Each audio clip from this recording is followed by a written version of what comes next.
Voilà, donc, je vais vous présenter donc l'évolution des marchés sur les 8 mois 2025.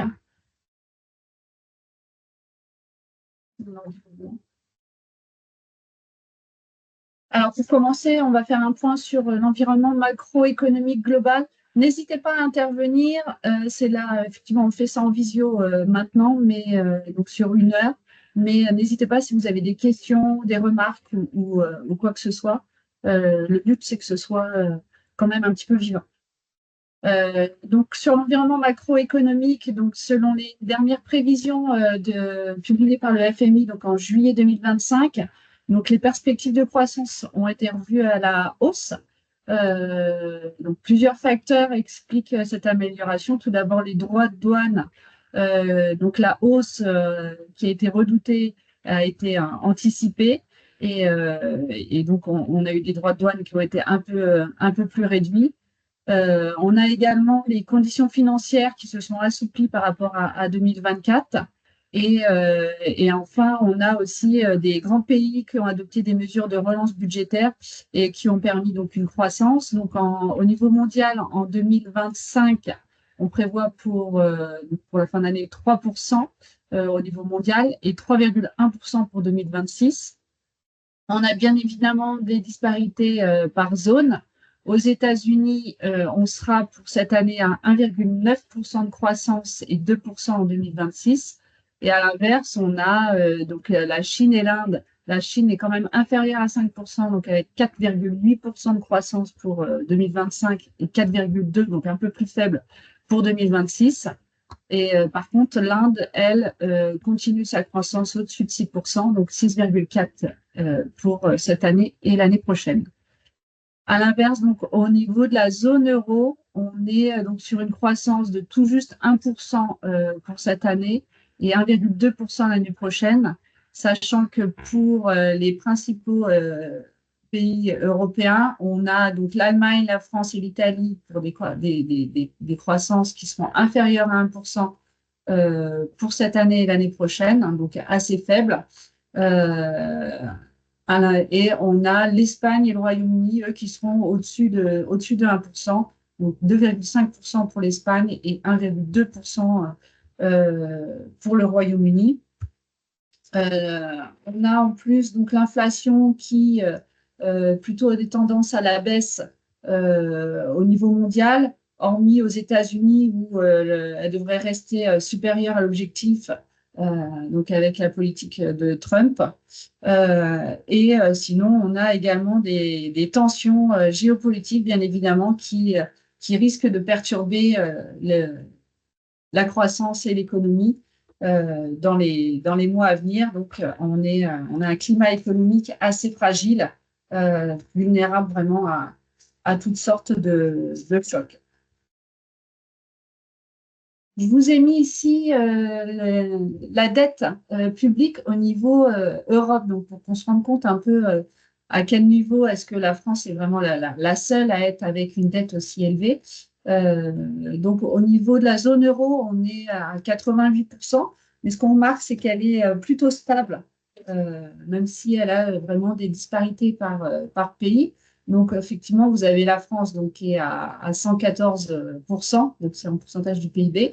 Mais ce qu'on peut remarquer, effectivement, c'est que l'Italie est vraiment le pays le plus exposé, donc avec une dette supérieure à 135%, donc, qui est vraiment très élevée.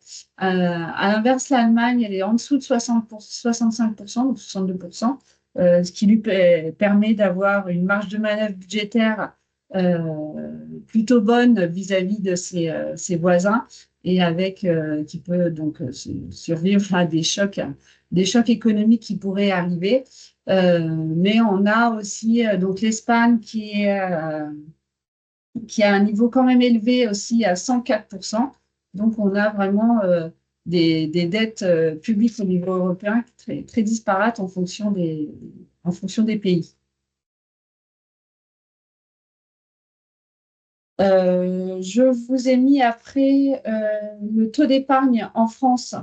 Donc, on a toujours un comportement des ménages qui va vers une épargne toujours assez élevée. Donc, on est à 18,9% de taux d'épargne au deuxième trimestre 2025.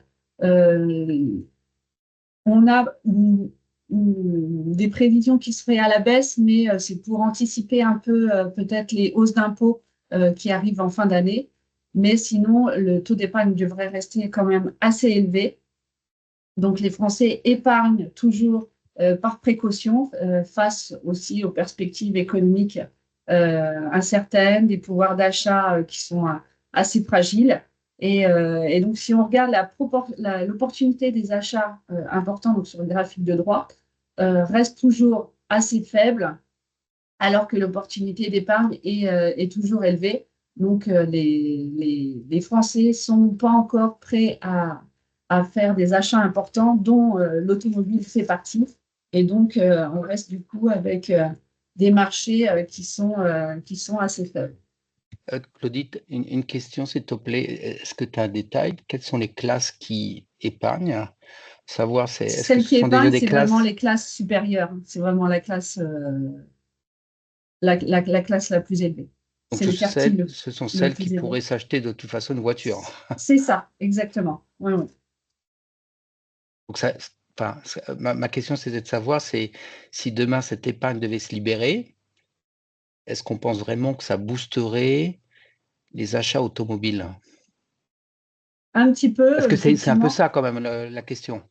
Oui, oui, oui. Alors, effectivement, pour les quartiers supérieurs, ceux qui épargnent beaucoup peuvent tout de même s'acheter une automobile, Oui, ça c'est oui. sûr.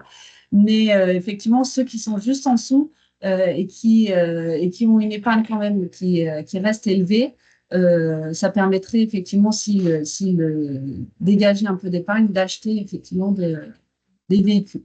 Après, de toute façon, pour l'instant, on est un peu en attente de savoir vers quelle motorisation se diriger. Donc, Ouais. c'est assez compliqué. Mais on va le voir effectivement un peu plus loin. On a aussi le leasing social qui va permettre de booster un peu le marché français là, dans les mois qui viennent. Mais effectivement, c'est pas lié à l'épargne. Alors, si on regarde le marché au niveau mondial, donc sur les 8 mois, on est donc à 58 millions de véhicules immatriculés, en hausse de 3% par rapport à 2024, donc un marché qui se porte plutôt bien. D'ailleurs, on a retrouvé le niveau de 2019, qui était à peu près du même volume pour les 8 mois 2019. On a néanmoins donc 4 zones qui restent en négatif. Bien évidemment, toujours la zone Europe, donc avec un peu moins de 10 millions de véhicules immatriculés donc sur les 8 mois, donc qui est en repli donc de 1% par rapport à 2024. Mais si on regarde par rapport à avant Covid, on est encore autour des moins 20%. Donc, un marché qui est quand même assez faible par rapport à ce qu'on a pu trouvé dans les années précédentes. La Russie donc, est à moins 23%, mais effectivement, la Russie, avec son contexte économique et politique, c'est un marché qui est très fluctuant. Le Mexique donc, est en repli de moins 4% sur les 8 mois 2025 par rapport à l'année dernière. Et sinon, l'Australie qui est plutôt qui est stable. Et sinon, donc, toutes les zones sont en positif. Donc, les États-Unis, avec presque 11 millions de véhicules, sont en hausse de 3,7%. Et donc, c'est un marché quand même qui reste en léger repli, donc 4% par rapport à l'avant la crise sanitaire, mais qui est quand même en bonne reprise.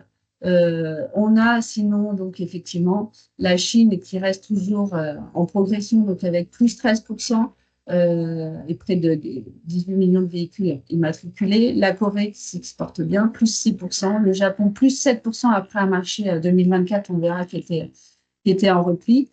L'Inde est plutôt stable, même si effectivement, elle est donc par rapport à 2019, donc bien au-dessus, on est à plus 40%, Mais du coup, effectivement, l'année 2025 est un peu moins bonne. Elle a fait une très, très bonne année. Le marché indien était très, très bon en 2024. Donc là, il est plutôt stable. Mais la Turquie également.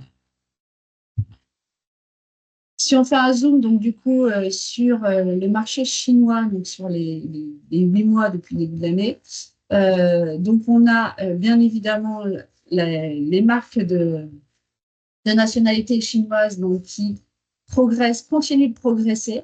On était, je vous le rappelle, à 35% de part de marché des véhicules chinois sur leur marché en 2019 et on est passé donc en 2025 à 66% de part de marché. Donc on voit très clairement que les marques Et, nationales prennent le pas et, sur les marques étrangères. Oui, et tu as c'est intéressant encore, le volume 2019 et le volume 2025, hein, parce que c'est une part croissante sur un marché, en fait, en volume qui a également augmenté. Donc, en valeur absolue, c'est impressionnant. oui, oui, oui, oui, bien sûr. Je vais avoir un graphique après en fonction des évolutions par rapport à 2019. Donc Volkswagen, je vous rappelle qu'en Ouais. 2019 était le premier groupe, donc et là il représente plus que 9% de part de marché, il arrive quatrième derrière donc BYD qui progresse de 21%, Geely plus 44% et Chery plus 14%. Donc on voit bien que toutes les marques chinoises se portent très très bien sur leur marché national. Et à l'inverse, donc les marques étrangères, on a quand même General Motors qui est en progression de 47%, donc avec 6% de part de marché, et Toyota, plus 8%. Et Toyota a fait une mauvaise année en 2024 sur le marché chinois, donc là, il reprend un petit peu, mais il ne représente plus que quand même 5% de part de marché. Et donc, et sinon, toutes les autres marques vraiment chutent. Et on a Tesla, effectivement, qui représente que 3% de part de marché, est en baisse de 12%. Et les marques allemandes qui se portaient plutôt bien sur le marché chinois, baisse de 18% pour Daimler, 15% pour BMW.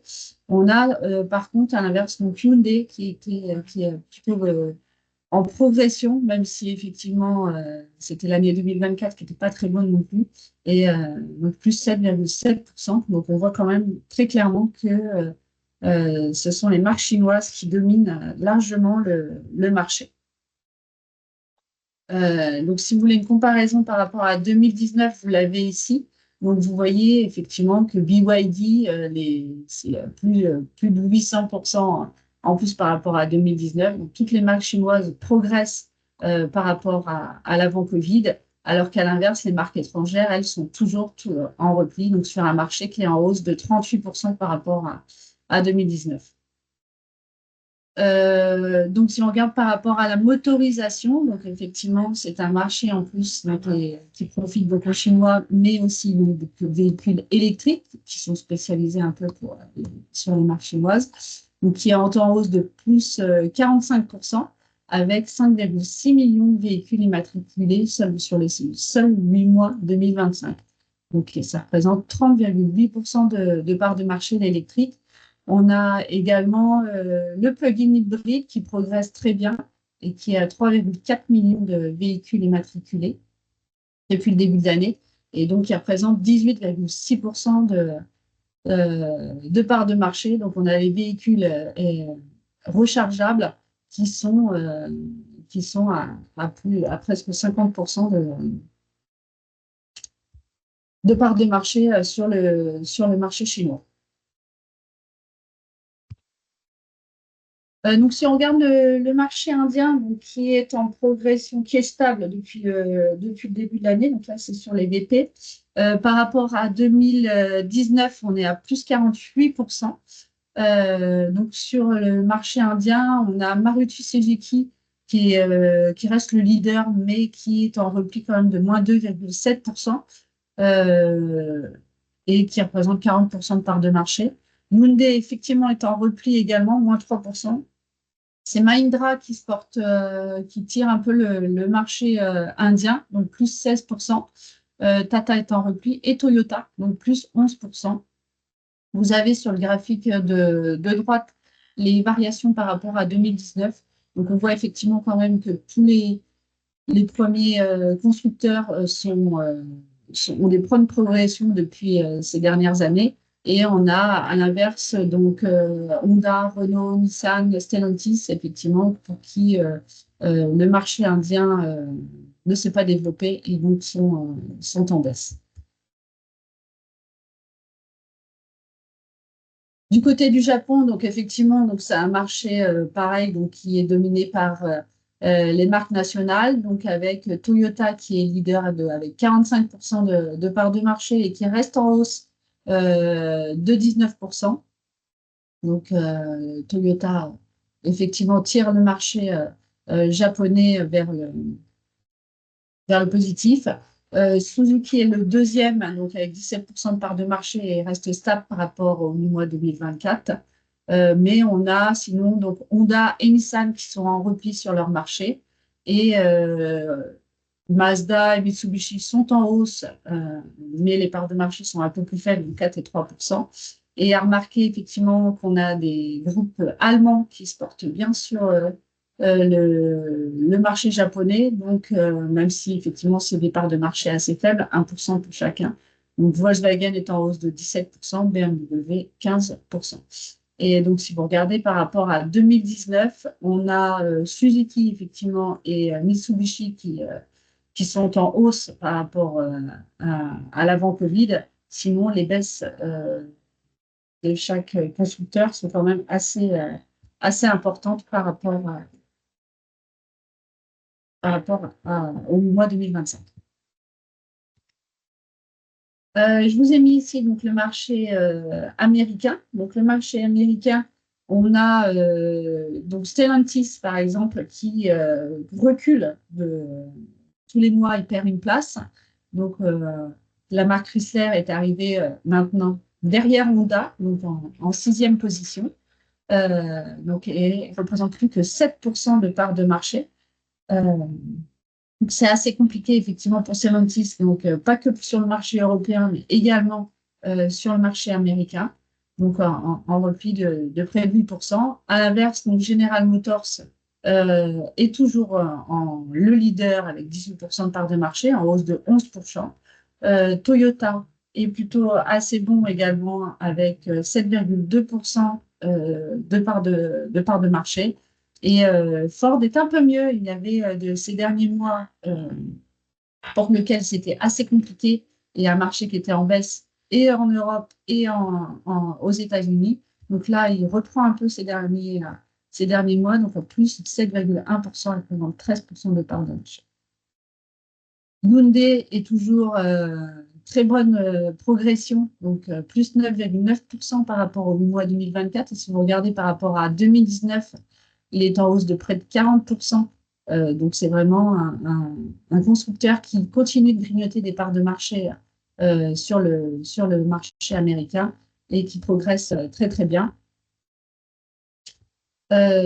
Sinon, vous avez effectivement du côté des Allemands, Volkswagen est en repli, moins 8%, mais BMW et Daimler, BMW progresse. Et si vous regardez par rapport à 2019, ils sont en hausse, donc plus 11% pour BM et plus 3,7% pour Daimler. À noter également Tesla, qui est en repli de 12,4%, donc sur son marché, le marché américain, donc qui reste quand même assez compliqué pour Elon Musk depuis le début de l'année. Du côté du Brésil, donc c'est un marché qui a repris en 2025, donc on est à plus 2,2%, même s'il reste toujours en baisse de moins 9,5% par rapport à l'avant-Covid. Donc, c'est Stellantis sur un marché pour lequel il progresse bien, qui profite de ce marché qui est en hausse, donc 3,4% par rapport à 2024. Et si vous regardez à droite, par rapport à 2019, il y a plus 33%. Donc, c'est vraiment Stellantis qui tire le marché brésilien et qui permet de pouvoir voir les ventes automobiles au Brésil progresser. Volkswagen n'est pas trop mal également, en deuxième position, avec plus 9,9%. Il reste quand même en hausse également par rapport à 2019. À l'inverse, General Motors continue de perdre des parts de marché. Et puis, Toyota également, qui a été pas trop mal en 2024 et beaucoup moins bien cette année, donc moins 6,4%. Renault progresse par rapport à l'année dernière, mais reste toujours en repli, donc par rapport à l'année de référence 2019, donc moins 46%. Donc un marché quand même qui se porte bien et qui est pour une fois bénéfique à Stellantis, enfin, surtout au groupe, la partie Fiat qui cartonne au Brésil. Je vous ai mis les données du marché russe, ça faisait longtemps qu'on ne les avait pas, et puis là, ils nous les ont publiées. Et donc, c'était juste pour vous faire remarquer effectivement que c'était les marques chinoises qui avaient repris depuis la mise en place de. Donc, depuis la guerre Russie-Ukraine, donc les marques étrangères, effectivement, se sont bien repliées. Avtovaz est en baisse par rapport à 2024, mais reste le leader, donc avec 29% de part de marché. Et donc, sinon, ce sont effectivement les marques chinoises qui dominent maintenant le marché russe. Et donc, on a Chery qui représente 20% de part de marché, Great Wall 14% et Geely 12%. Donc, surtout, enfin, le marché russe est en repli donc, de moins 23%. Donc, effectivement, c'est un marché surtout dominé chinois et russe. Du côté de l'Europe, donc un marché pour les 8 mois qui est plutôt bon. Donc, on a qui est stable. Donc, ça faisait longtemps effectivement qu'on n'avait pas un marché stable en Europe, avec donc 8,7 millions de véhicules immatriculés. Donc là, ce sont des VP en Europe. Donc, un marché stable avec des variations, des disparités par pays. On a tout de même, même si l'Allemagne reste effectivement le leader avec près d'1,9 million de véhicules immatriculés donc sur les 8 premiers mois. Donc, il a un repli de moins 1,7%. Le Royaume-Uni en deuxième position avec 1,2 million de véhicules immatriculés, lui est en hausse, donc 2,1%. Donc un marché qui se porte plutôt bien. Et puis si vous regardez par rapport au mois, donc le Royaume-Uni, même s'il est en hausse de 2,1%, il avait fait un bon mois, un bon premier semestre 2025, mais juillet, août, il est en repli, moins 5%, moins 2%. Donc à voir si effectivement il va continuer à chuter ou il va se reprendre d'ici la fin de l'année. À l'inverse, le marché allemand, lui, qui était en repli sur le premier semestre, a réalisé un mois de juillet et un mois d'août plutôt bon. Donc à voir si effectivement ça va perdurer. Le marché français, lui, continue effectivement sa chute, même si au mois d'août, on a eu plus de 2,2%. On verra ça plus en détail dans la présentation un peu plus tard. Et donc, sinon, on a l'Italie qui reste effectivement en repli, donc de moins 3,7% avec 1 million de véhicules immatriculés. Un peu le même profil qu'effectivement la France. Et l'Espagne, donc, qui continue sa progression, toujours pour compenser un peu la perte des véhicules suite à la catastrophe de fin d'année 2024 des inondations. Donc, le remplacement du parc profite toujours au marché espagnol, donc est en hausse de 14,6% et qui réalise des très bons mois encore en juillet et en août avec plus 17%.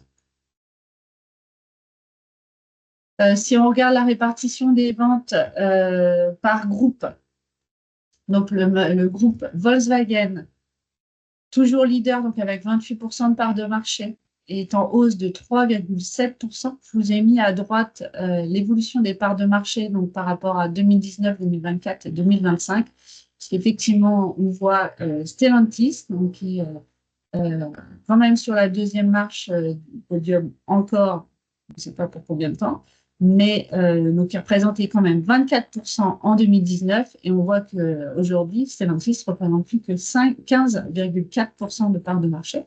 donc des parts de marché qui sont vraiment en repli pour le groupe. Et donc, où effectivement, on voit qu'ils ont besoin d'avoir une nouvelle politique, donc peut-être un renouvellement de modèle. Vous avez dû tous voir dans la presse, effectivement, qu'on a de nombreuses usines qui sont mises à l'arrêt, comme Poissy ou en Italie, effectivement, où effectivement, ils ont beaucoup de stocks et ils veulent un peu combler la perte de marché qu'ils peuvent avoir au niveau européen. Sur la troisième marche du podium, on a Renault, donc, qui est en hausse, donc 5,9% de part de marché et de 5,9% en hausse par rapport à 2024, donc 11% de part de marché. Donc, Renault qui est tiré par sa marque Renault avec la Renault 5 qui fonctionne plutôt bien. Et puis la marque Dacia. Hyundai, lui, est en repli de 3,4%. Je vous rappelle que Hyundai avait fait une très bonne année 2024. Si vous pouvez regarder par rapport à 2019, Hyundai représentait 6,5% de part de marché. Il est à 8,3% en 2025. Donc, un groupe quand même avec la marque Hyundai et Kia qui progresse bien sur le marché européen et qui se porte bien. Toyota avait fait une très bonne année également, un peu comme sur les marques coréennes. Donc, il est en repli de moins 6,7%, mais il est par rapport à 2019, où c'était le Toyota 4,8% de part de marché. On est aujourd'hui à 7,3% de part de marché. Donc, un groupe qui progresse également très bien. Du côté des Allemands, BMW et Daimler profitent effectivement également du marché qui est en hausse. Et Ford se maintient par rapport à 2024, c'est-à-dire qu'en 2024, il avait fait un très gros repli. Donc, du coup, il ne représente plus que 3% de part de marché. Et sinon, à noter effectivement l'arrivée de SAIC, donc SAIC c'est MG, donc qui est à plus 20% et qui représente aujourd'hui 2% de part de marché. Et puis, on a Tesla, donc, par contre, qui a accusé un repli de 32,6% et qui est derrière MG avec 2% de part de marché. Je vous ai fait un zoom sur les marchés, quelques des marchés principaux européens. Vous pourrez regarder ça dans le détail. Mais effectivement, ce qu'on peut remarquer donc, du côté de l'Allemagne et des autres pays, effectivement, c'est qu'on a donc les groupes Volkswagen, donc, qui est en hausse sur le marché allemand, plus 1,5%. Et donc, une remarque qu'on pourra avoir sur de nombreux pays. Donc, Stellantis, donc, qui est en repli pas effectivement que sur le marché français, mais vraiment sur l'ensemble des marchés, donc moins 12,4% pour Stellantis sur le marché allemand, qui pourrait se faire dépasser effectivement par BMW, qui lui progresse donc 7,1%, donc qui se porte très bien sur son marché national. Donc un marché allemand où les disparités sont assez importantes entre les marques. À voir que Ford progresse sur le marché allemand, plus 8,5%. Et puis Renault également, qui était en hausse de 4,4%. Du côté du marché français, on verra plus en détail l'évolution du marché par canal un peu plus tard. Et donc Stellantis, donc moins 10%, suivi de très près par Renault, donc plus 1,2%. Et ensuite, en troisième position, donc on a Volkswagen donc, qui est en repli également sur le marché français. Il faut dire qu'on a un marché qui n'est pas très dynamique. On verra effectivement si le leasing social dynamise un petit peu le marché pour cette fin d'année. Donc, Volkswagen moins 3%, Toyota moins 12%, Hyundai qui était plutôt une bonne progression sur le marché français, moins 15%. Donc, on a quand même des marques qui sont en baisse, hormis effectivement la marque MG qui progresse bien sur le marché français, donc qui est en hausse de 48%. Du côté du Royaume-Uni, on a quand même Stellantis effectivement qui arrive à avoir un marché en hausse, donc plus 6,7%, Sinon, Volkswagen reste stable et leader sur le marché anglais, donc à 23% de part de marché. Hyundai aussi tire un peu le marché anglais avec en hausse de 2,2%. Mais sinon, effectivement, on a des marques chinoises qui progressent sur le marché anglais, donc avec Geely, c'est Volvo, plus 14%, qui représente 4% de part de marché. MG, un peu faible, mais c'est vrai qu'elle a fait une très bonne année 2024 au Royaume-Uni. Et on a BYD, donc, qui représente aujourd'hui 2% de part de marché, et Chery également. Du côté de l'Italie, c'est un marché effectivement qui souffre. Donc Stellantis, Fiat, comme comme pour le marché français, est en repli donc, de moins 11%, suivi par Volkswagen, Renault, qui est aussi également en baisse. On a seulement les marques allemandes, BMW et Daimler qui s'en sortent pas trop mal. Et puis MG qui arrive en Italie. Alors, le marché espagnol donc, et polonais, donc les deux marchés qui se portent bien en Europe. Donc, plus 14%, je vous rappelle, pour le marché espagnol, dû un peu effectivement au rattrapage des voitures perdues à fin d'année 2024. Donc, on est Volkswagen donc, qui est à plus 10% et qui représente 22% de part de marché. Stellantis ne profite pas d'un marché qui est plutôt dynamique, donc il est en repli de moins 8%. Renault, lui, profite, plus 32%, donc augmente ses parts de marché. Donc un marché espagnol qui se porte bien pour l'ensemble des constructeurs, hormis effectivement Stellantis dont ses volumes diminuent. Et du côté du marché polonais, on vous le met maintenant parce que effectivement c'est un marché qui est assez dynamique et qui représente quand même 378 000 véhicules particuliers donc sur les 8 mois 2025. Donc, c'est un marché qui progresse toujours. Et donc, c'est Volkswagen suivi de Toyota et Hyundai qui sont leaders sur le marché polonais. Je vous fais un point sur les ventes, l'évolution des ventes de véhicules électrifiés. Alors, ce que je voulais vous montrer sur ce graphique, c'est effectivement qu'au niveau de la crise sanitaire, on a eu du coup, vous avez en rouge les véhicules thermiques et en bleu les véhicules électrifiés. Donc on voit effectivement que au niveau mondial, en 2020, on a eu donc du coup une baisse énorme du véhicule thermique liée effectivement à la pandémie. Et on remarque que le véhicule thermique, en fait, n'a jamais dépassé le niveau qu'il avait effectivement en 2020. Il a même rebaissé en 2022.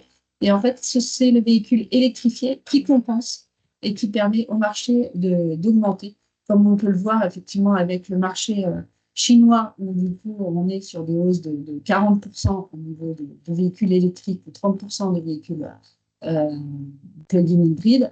Donc c'est vraiment le véhicule électrifié qui permet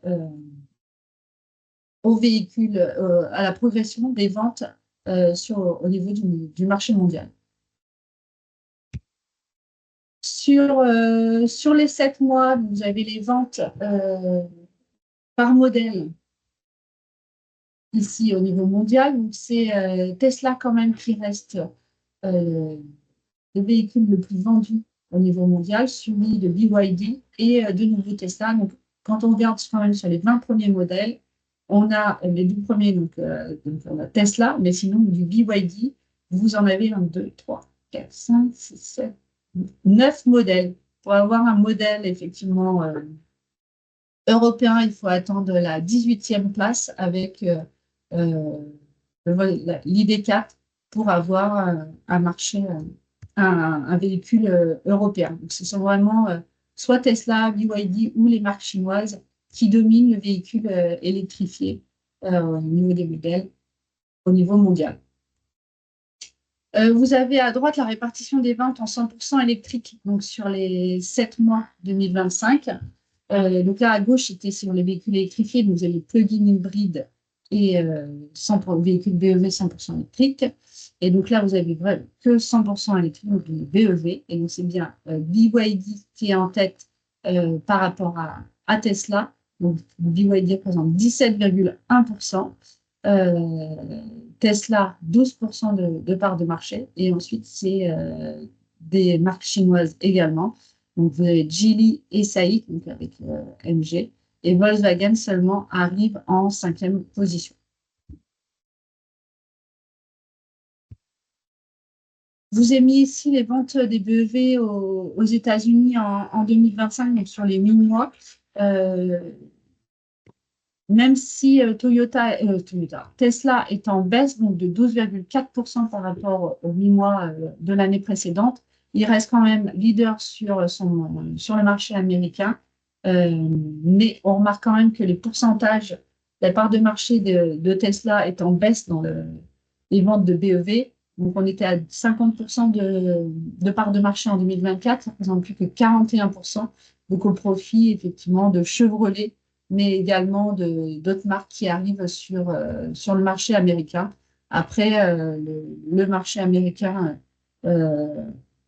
les ventes de véhicules 100% électriques ont du mal quand même à décoller aux USA. Donc, sur un marché qui vous intéresse un peu plus, donc le marché européen, donc c'est un marché, les véhicules électrifiés, qui se porte effectivement très, très bien sur les 8 premiers mois 2025. À l'image, par exemple, du 100% électrique, qui était en hausse de plus 26%, qui est en hausse sur l'ensemble des pays, hormis la France, à moins 2%. Mais sinon, à l'Allemagne, après l'Allemagne avait fait un très mauvais marché en 2024. Je vous rappelle que suite l'arrêt des aides qui est eu en fin 2023, les marchés 2024 en Allemagne avaient été en baisse. Il représente en 2025 18% de part de marché, mais je crois qu'on était tombé à 12 ou 11% de part de marché de l'électrique en Allemagne en 2024. Donc là, on a un marché qui reprend, donc qui est en hausse de 40%. Au Royaume-Uni également, donc un marché en hausse de 30%. Mais donc, c'est vraiment la France, moins 2%. Également pour le plug-in hybride, le marché français est en baisse également de moins 28,8%. Donc, un marché qui reste toujours assez compliqué, alors qu'il progresse sur l'ensemble des pays européens de plus 28%. Donc le marché français reste vraiment, après avoir effectivement avec le leasing social, on devrait pouvoir reprendre un peu des parts de marché du véhicule électrique.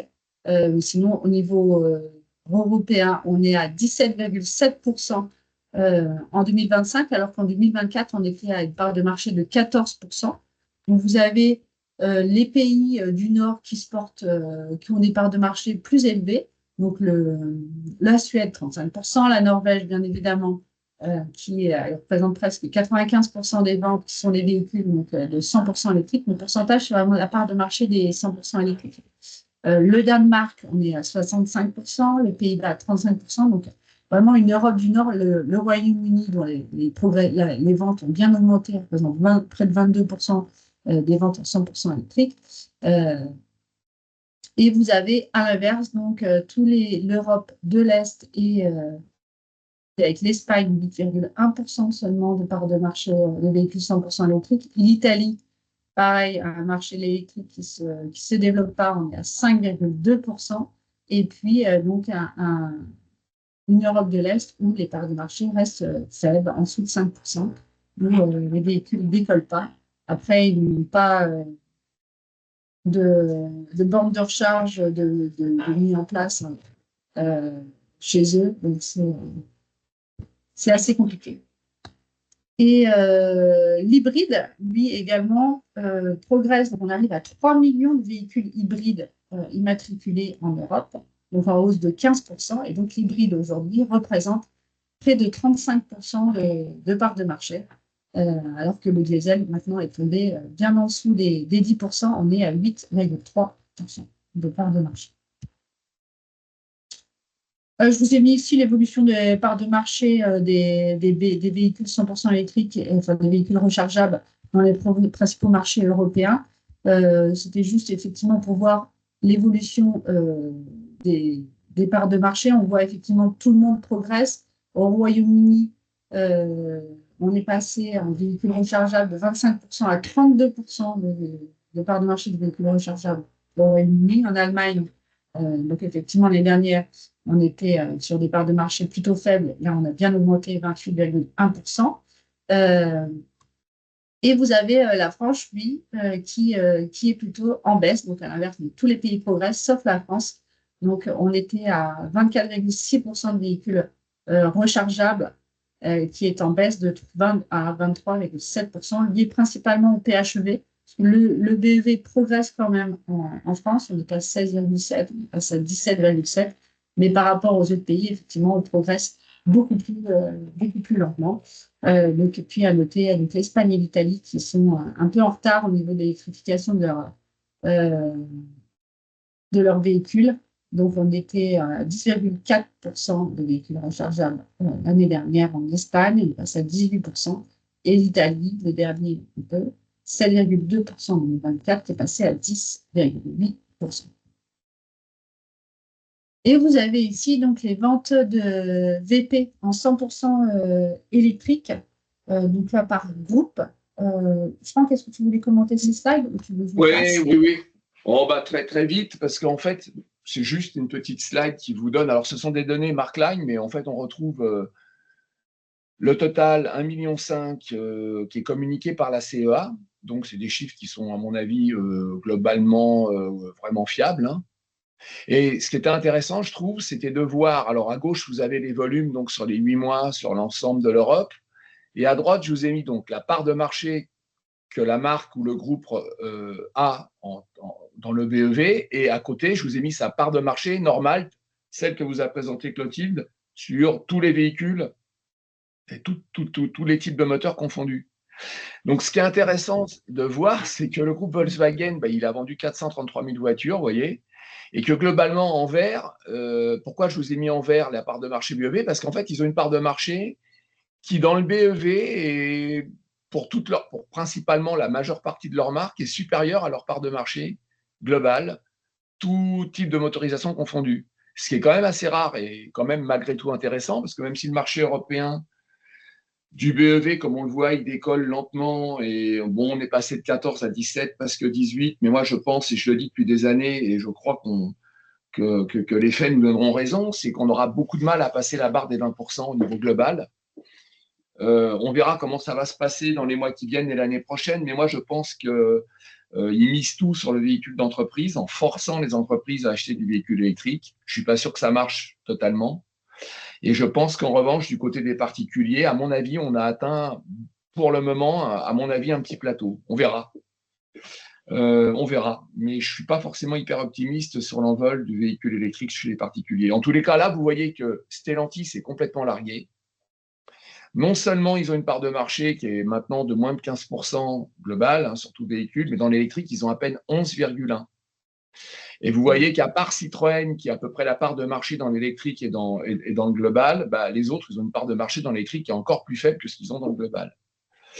Donc, je peux poser une question? Ah oui, bien sûr. Les chiffres qui sont là, ça intègre également les light commercial vehicles qui sont... Non, que les VP. Que les VP. Ouais. Alors, effectivement. On a les mêmes chiffres pour les LCV? Oui. Ou on pourrait les avoir plus tard, une autre fois, là, pour avoir un petit peu, ouais. Alors, c'est des petits volumes, hein. Et effectivement, Oui. Stellantis, il se comporterait un peu mieux, mais je pense que la part de marché, je dis ça de mémoire, dans l'électrique, dans les LCV, ça doit être 5-6%, je pense. On ne doit pas être à beaucoup Au plus. grand Là, maximum. c'est même moins que ça. Ouais. Je crois que c'est pour ça que je posais la question, parce que je crois que c'est Ouais. entre 3 et 4% même. Ouais. Ouais, c'est ça. Alors, les Français sont un peu mieux dessus. C'est vrai. Mais bon, là, on voit vraiment que chez les particuliers, on est quand même assez loin. C'est pas le cas de BMW qui réussit à avoir une part de marché quand même sensiblement supérieure dans l'électrique qu'au global, ce qui est quand même assez intéressant. Kia, c'est quasiment la même chose. Vous voyez, Kia est un peu mieux, Hyundai un peu moins bien, mais globalement, Ça donne une part de marché électrique et de 8,5 contre 8,1 au global. Renault est plutôt pas mal, même si là, c'est Dacia qui le fait plonger, parce que autant la marque Renault est même mieux en part de marché électrique qu'en toute motorisation, autant Dacia, c'est évidemment pas le cas, parce qu'ils ont un seul modèle qui est la toute petite, la Spring, et les autres, il n'y a pas d'offre électrique encore. Donc là, c'est normal qu'on ait un écart considérable. Alpine, Alpine, ils s'électrisent, même si ce sont des volumes tout petits. Les 4600, là, c'est la 290, donc la Renault 5. Bon, ensuite, je vous ai mis, on n'a pas le détail, mais je vous ai mis Geely, qui est quand même à 91 000 voitures électriques. C'est quand même un score qui est quand même pas mal. Mercedes, qui est à peu près 80 000, avec lui aussi un taux qui est assez élevé chez Mercedes-Benz. Il est de 4,7%, supérieur à ce qu'ils font au niveau global. Ensuite, vous avez BYD, 58 000 ventes, Ford, 53 000 quand même. Bon, Ford, ce sont des Volkswagen maquillés. SAIC, malgré les taxes à l'entrée, fait encore 36 000 voitures, dont MG, 33 000. Nissan, très très loin, 14 000 véhicules, c'est quand même très très peu. C'est à moitié de sa part de marché, ils sont à 0,9 contre 2,3. LIP, j'aurais pu le mettre avec Stellantis, mais bon, je l'ai mis à part. Et puis Mazda, très très très confidentiel. Et tu sais si les LIP vont être consolidés avec, en termes de chiffres, probablement avec... Ouais. Ouais. Je crois, oui. Si, je sais pas trop ce qu'ils vont faire de LIP, c'est un peu bizarre parce qu'ils ont quand même des voitures qui sont assez concurrentes frontales, par exemple avec le nouveau C5, ils ont plusieurs modèles comme ça. Et d'ailleurs, ils se trouvent dans les concessions quand vous allez vous promener, c'est un peu drôle parce ils sont dans les concessions Citroën, LIP en fait. Ils sont pas chez Peugeot ni chez Fiat. Et ils ont des voitures. Alors, autant la toute petite, chez Citroën, il n'y a pas d'offre pour le moment, mais les deux SUV qu'ils ont, il y a de l'offre Citroën. Donc, c'est un peu. Là aussi, en termes de marketing, je trouve que il y a un manque de logique complet, quoi. Enfin, bref. On fera, je pense, une émission, on fera une commission spécifique Stellantis parce qu'il y a quand même pas mal de choses à en dire. Et ce qui sera intéressant, c'est qu'on vous parle, je pense, la prochaine fois est-ce qu'on voit la sortie du tunnel ou pas et qu'est-ce qu'ils ont dans les tuyaux pour essayer de Je reprendre pense des parts qu'on de pourra le marché. voir dans le prochain monitoring de la production où on verra Ouais, effectivement oui, Stellantis qui a réduit effectivement ses productions. On pourra en parler à ce niveau-là. ben oui. Et alors derrière, je vous ai mis juste une petite slide sur les modèles pour qu'on se représente un peu mieux les choses. Donc en Europe, c'est encore évidemment le modèle Y de Tesla qui est à 80 000, mais il est quand même, il a des volumes qui sont à la C'est en baisse. baisse. Et puis derrière, vous avez quand même, il y a le modèle 3 qui est à 48 000, qui est également en baisse. En revanche, vous avez du Volkswagen, l'ID3, l'Enyaq, Elrock, donc pas mal de Volkswagen version Skoda, ID4, ID7, vous voyez. Et en jaune, je vous ai mis les Renault et en bleu, les Stellantis. Donc Renault 5 est pas mal. Si en plus on y mettait les 4600 Alpine, ça ferait autour des. On flirterait avec les 50 000 voitures, ce qui est pas mal. Mais ensuite, vous voyez qu'il y a la C3 qui est loin derrière, très loin, avec des tout petits volumes. Hein. On est très loin des volumes envisagés sur lesquels le Stellantis avait communiqué l'an dernier. Très, très loin. La Spring est à 22 000, le Scénic est à 21. Bon, là aussi, c'est en retrait. Et après, il faut aller très loin pour voir une Fiat 500 et un 3008 à 1000 voitures un peu plus, à les 1500 voitures par mois. La 208 également très décevante, comme la Peugeot 2008. Et la Mégane qui là, effectivement, fait un score vraiment mauvais, parce que je pense qu'elle est un peu cannibalisée par la 5, qui n'est plus qu'à 10 000 ventes. Donc quand même, vous voyez, pour les Français, sur un marché électrique compliqué, on n'est pas bon. Hein. Surtout Stellantis. Renault s'en sort honorablement. Bon, Dacia n'est pas là. Et Stellantis, il est vraiment à des volumes très, très faibles. Sur les 50 premiers modèles, il n'en a que 5. Et le premier est 15e avec 26 000 voitures, ce qui est quand même peu. Voilà, c'était juste une petite parenthèse. Ok, merci. Je vous fais rapidement un petit zoom sur le marché français. Excusez-moi, s'il vous plaît. Allez-y. Avant d'aller sur le marché français, dans ce que vous avez présenté, est-ce qu'il serait possible d'avoir à l'avenir l'âge moyen des véhicules en Europe et par pays, voire même dans le monde, puisque c'est ce qui préfigure derrière un renouvellement potentiel? Alors, oui, ça ouais, ressemble là. Donc, effectivement, Enfin, l'âge moyen, alors, je sais parce que je viens de faire une présentation, c'est à 12,7 pour ans. la France, Non, non, non, non, sur au l'Europe, niveau européen. sur un parc roulant de 290 millions de véhicules. C'est impressionnant. 12,7. Et quand tu prends les LCV, en fait, les trucks, je crois que c'est 13,8 ou un truc comme ça. Enfin, énorme. alors effectivement, on peut vous fournir ces éléments pour l'Europe, pour chaque pays. On pourrait même, il faut que je vois Ça, si c'est la disponible CEA a sur le ça. site de la CEA. Oui. Ouais. Peut-être vous donner même une répartition de l'âge, parce qu'au-delà de la moyenne, c'est bien d'avoir une répartition. Et alors là, Ouais. vous Ce touchez qui un serait point bien, sur lequel on travaille, et nous, ce serait énormément en ce moment. d'avoir Ouais. Et sur lequel, moi, je ouais, vais communiquer, je pense. Alors, je ferai une intervention durant Équipe Auto, mais je vous donnerai les éléments, parce qu'on est en train d'avoir une vision très précise du parc français, que je vous présenterai, avec effectivement une répartition par âge sur, allez, de 0 à 30 ans, je n'irai pas au-delà, de la composition du parc. Donc, du kilométrage des véhicules. Et nous, derrière, on va travailler, parce qu'on a un baromètre aujourd'hui pour l'aftermarket, où on sait assez bien à quel kilométrage, quels produits on change ou on répare, dans quel réseau. On a à peu près 93 produits qui sont dans une vingtaine de familles. On interroge tous les 3 mois 5000 consommateurs, c'est-à-dire qu'on a 7500 voitures. On a à peu près 23 000 actes de réparation. Donc, on en a pour le moment, on a fait 3 interrogations. Vous voyez que ça se cumule. Et comme on va continuer l'année prochaine, on va avoir une base de données qui, au fil du temps, va être très, très précise. Et ça, on a en plus la typologie donc, de celui qui fait réparer sa voiture, c'est-à-dire son âge, ses revenus, etc. Donc, la marque de la voiture. Donc, on a beaucoup d'informations qu'on partagera avec vous. Mais je peux déjà vous donner un élément, je fais une toute petite parenthèse qui nous a fait beaucoup sourire, parce que dans la presse, on lit par exemple qu'il y a un certain nombre de véhicules dont le kilométrage est trafiqué. Et moi, j'ai demandé des statistiques au contrôle technique. J'ai donc le contrôle technique 2023 et 2024 avec le relevé compteur de tous les kilométrages. Et on a fait une analyse de ça et c'est absolument flagrant. Il y a effectivement une part, alors je ne suis pas capable de vous l'estimer, mais à partir de 20 ans, et je pense que ça commence même sensiblement avant, où il y a une quantité très importante de véhicules dont le kilométrage est faussé. C'est évident. Claudie, je peux partager juste un slide? Oui, vas-y, Pascal.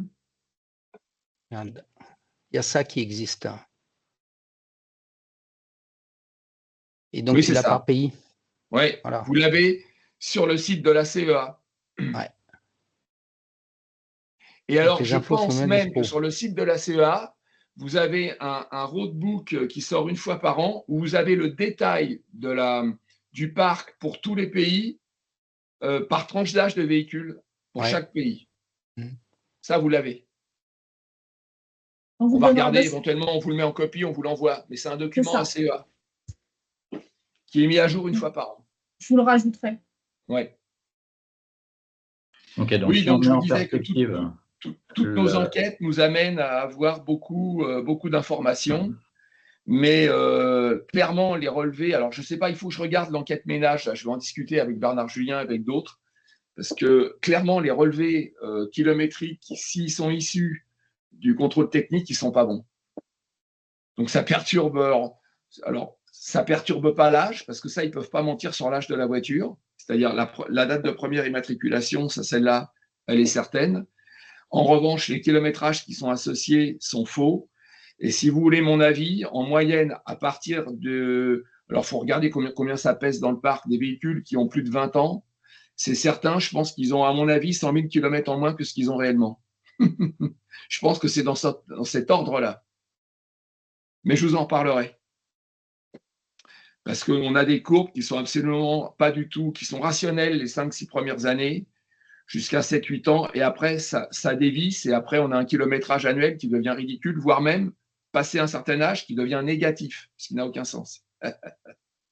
Donc, ça prouve qu'effectivement, les kilométrages sont plus du tout bons. C'est une petite parenthèse. Mais c'est important parce que pour l'aftermarket, quand je vais fournir des éléments de prévision de volume, même pour tous les produits dont je vous ai parlé, là, toutes nos familles, Pour faire quelque chose de sérieux là-dessus, il faut effectivement avoir les kilométrages annuels, par typologie de voiture, par âge de voiture. Et ça, notre enquête nous les donne. Donc ça, on a un grand...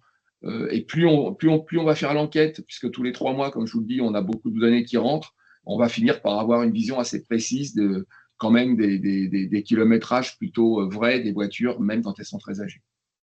Moi, je pense qu'elles roulent encore et qu'elles roulent pas mal. C'est évident. Parce On que vous si... enverra, Ouais. effectivement, ça aura lieu, Franck, son intervention sur Equipoto, si vous voulez y participer. Je vous Le enverrai les 15. détails. Mais oui, Le mais je 15. ferai un truc pour Et on vous, fera parce un que le truc en 15, plus ouais. à la fièvre. Ouais. Je rentrerai pas trop dans le détail, c'est grand public. Puis je pense qu'il y a des infos que je ne veux pas forcément mettre sur la place publique. Mais en revanche, pour vous, on fera forcément je peux vous faire quelque chose de particulier. C'est sûr qu'au plus tard, pour la commission aftermarket qui aura lieu, je crois, le 13 novembre, Clotilde, Oui. là, je donnerai tous les éléments. C'est-à-dire qu'on donnera également des prévisions de volume, des prévisions de marché pour toutes les pièces de rechange. Mais bon. Mais pour vous, pour le parc, ça, on peut faire un webinaire. On fera un faisant de point ou quelque chose comme ça. Ou alors, je vous présenterai dans le cadre d'un observatoire. On fera une parenthèse là-dessus. C'est ça. Ouais, c'est ce qu'il y a de mieux. Okay. Je continue parce qu'on avait dit que normalement on arrêtait à 10h30 et je voulais vous parler un petit peu du marché français. Donc effectivement, c'est un marché qui est en repli de 7% par rapport à 2024. Donc la courbe de 2025, c'est la bleu foncé. On peut voir effectivement qu'on est bien en deçà de la courbe rouge qui est pour 2024. Même si effectivement au mois d'août, on est à plus 2,2%. On peut espérer effectivement avec le leasing social que le marché reprenne pour la fin du mois, la fin de l'année. Par rapport au baromètre des commandes, effectivement, on est également en repli. On est donc du coup sur un cumul à 1 million de commandes, donc à moins 8,8%. Alors, Pierre-Louis, je crois que tu es connecté. Est-ce que du coup, les Français attendent le leasing social pour pouvoir redynamiser un peu le marché? Est-ce qu'on peut s'attendre à un marché en fin d'année qui reprenne un petit peu? Si tu es là, je crois que tu es connecté. Oui, je suis là. Et... simplement, tu vois que l'an dernier, il y avait le leasing social en début d'année.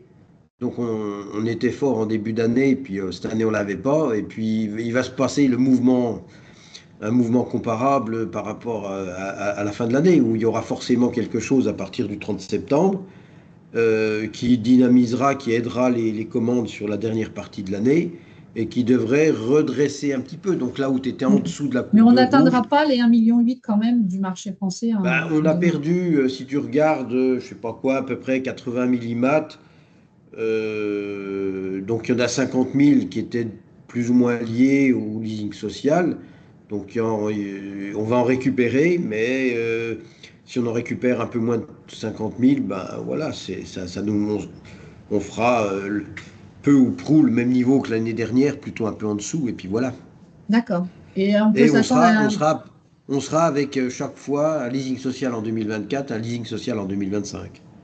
D'accord. Mais bon, en France, c'est un petit peu particulier par rapport à l'Europe, parce que c'est un petit peu plus dur en contexte politique, avec non seulement un taux d'épargne beaucoup plus élevé qu'ailleurs, mais aussi une incertitude liée à la politique, etc., qui renforce cet attentisme, quoi.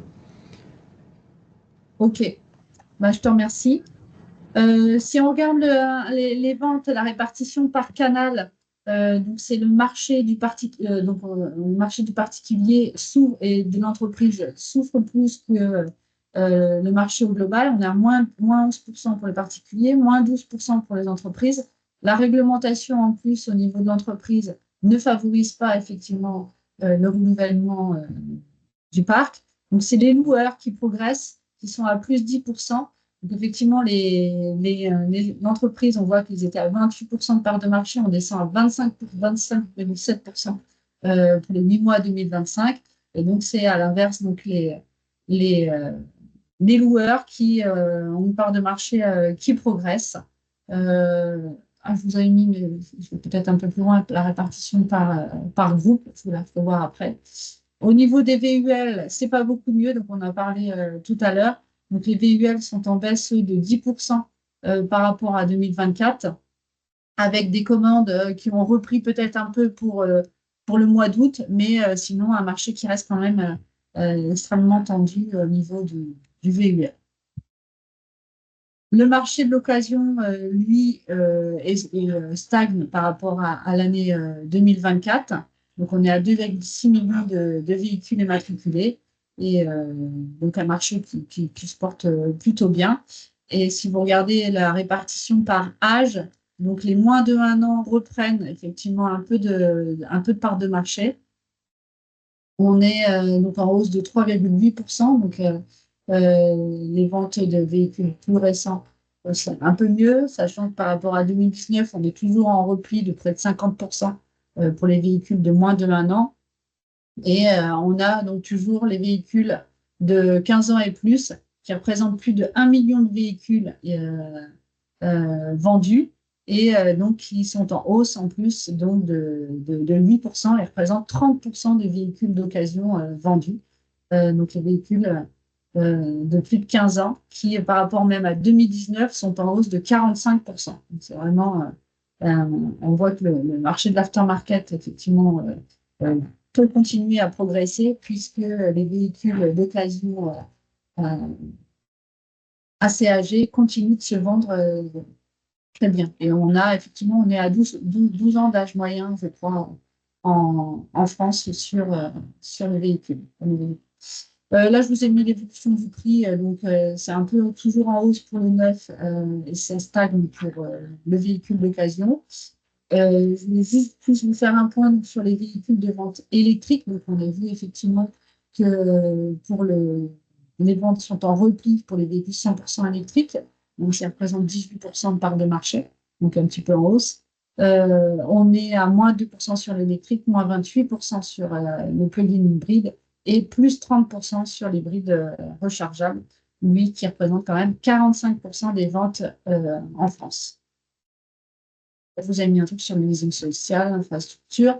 Et pour finir, je vous ai juste mis ce tableau qui représente effectivement les ventes de véhicules 100% électriques par marque en France, donc sur les 8 mois 2025. Donc vous avez sur les colonnes de gauche les ventes de véhicules électriques, les ventes de véhicules globales de la marque au milieu, et donc la part de marché du véhicule électrique par marque. Donc, on voit effectivement que Renault, donc, qui a vendu plus de 35 000 véhicules depuis le début de l'année, donc est en hausse de 22%. Et surtout, la part de marché du coup du véhicule électrique a progressé, peut-être 16% en 2024. Elle est passée à 20%. Donc, la Renault 5 profite bien aux véhicules électriques et permet de tirer cette part de marché pour la marque Renault. À l'inverse, donc, comme Franck le disait tout à l'heure, au niveau européen, c'est pareil pour le marché français. Donc Peugeot, lui, a vendu seulement 18 000 véhicules 100% électriques en France. Donc il est en repli de moins 42%. Et donc sa part de marché a du coup baissé. On était en 2024 20% de véhicules électriques Peugeot. On est passé en 2025 à 12% seulement de véhicules 100% électriques. La C3 profite effectivement à la marque Citroën qui progresse, qui a vendu plus de 15 000 véhicules électriques depuis le début de l'année et qui permet à la part de marché du véhicule, de la part de marché des véhicules 100% électriques chez Citroën de passer de 8% à 20% en 2025. On peut regarder effectivement chez BMW, on se maintient, la part de marché est restée à 26%, donc une bonne part de marché. C'est surtout Audi qui progresse bien en France, donc avec près de 9 000 véhicules vendus. Elle est passée de 9% de véhicules 100% électriques dans part de marché à 31% en 2025. Donc une bonne progression. Skoda également de 14 à 21%. Mais on a donc du côté de Stellantis, donc Fiat qui a fait comme Renault, on était avec la Fiat 500 qui avait bénéficié un peu à la marque Fiat. Donc, on était à 63% de véhicules 100% électriques. On est passé à 43%. Et puis, donc, vous avez, je vous laisserai regarder effectivement les autres marques. BYD avec l'apparition du score environnemental donc du coup qui vend plutôt plus de thermique que d'électrique, puisqu'il ne profite pas du bonus écologique. Et on a la même chose du côté de MG, on était à 14% et on est passé à 14%. Je vous avais mis ici l'évolution de la part de marché des BEV en provenance de Chine. C'était pour vous faire remarquer que en France, donc, on avait 35% des véhicules qui étaient fabriqués, des véhicules 100% électriques, qui étaient fabriqués en Chine en 2023. On est passé à 17% en 2024 et on n'a plus que 13% en 2025. Bien évidemment, c'est lié au score environnemental qui ne bénéficie pas aux véhicules 100% BEV chinois. Et donc, ce sont des véhicules principalement en Europe. Donc, ce score environnemental a une raison, effectivement, et a été bénéfique pour les ventes de véhicules électriques européens. Et donc, sur les 13% de véhicules en provenance de Chine sur le premier semestre 2025, donc 6% étaient des groupes chinois et 7% des groupes occidentaux, mais par exemple, comme Tesla ou bien la Spring, également. Et donc, du coup, vous avez effectivement les parts de marché. Je vous laisserai regarder ça. Là, c'est l'évolution des parts de marché de l'électrique. Juste sur les principaux modèles vendus en France sur les 8 mois 2025. Donc, effectivement, sur les véhicules BEV, c'est la Renault 5 qui est en première position avec près de 20 000 véhicules immatriculés en France, suivi de la Tesla et de la Citroën C3. Sur le PHEV, c'est Cupra Formentor qui est en tête avec plus de presque 6 000 véhicules immatriculés. Et sur les hybrides, c'est la Renault Clio. Voilà, et bien, écoutez, on a fini pour l'analyse du marché sur les 8 mois 2025. Je vous remercie pour votre participation. Merci beaucoup.